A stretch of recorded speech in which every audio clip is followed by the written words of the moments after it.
wabarakatuh. Selamat sore Bapak Ibu semua. Selamat sore teman-teman dari KSP ya.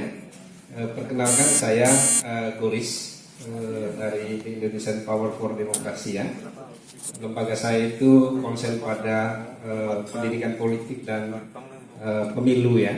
Dan kita sudah bergerak hampir ke seluruh Indonesia untuk advokasi persoalan politik dan pemilu. Nah, ada 5 hal yang saya sampaikan.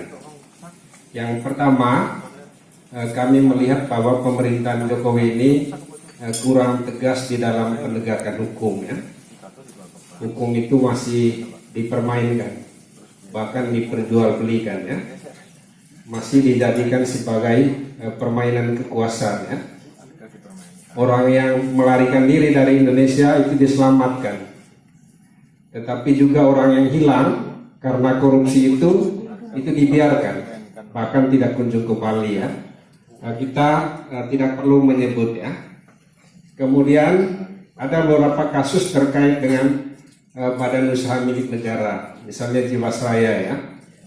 Kemudian kasus-kasus yang lainnya yang justru dijadikan sebagai permainan politik di tingkat elit ya. Dan kami meminta juga untuk penegakan demokrasi supaya pemerintahan ini benar-benar berjalan sesuai dengan kepentingan masyarakat. Tolonglah hukum itu ditegakkan ya.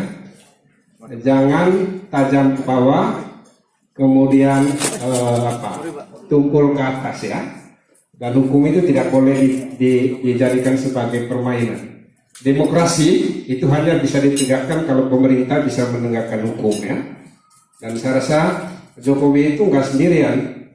Kita semua berada di belakang Jokowi untuk mendukung Jokowi itu supaya kuat dan tegas di dalam penegakan hukum. Kemudian yang kedua itu terkait dengan masalah pendidikan ya.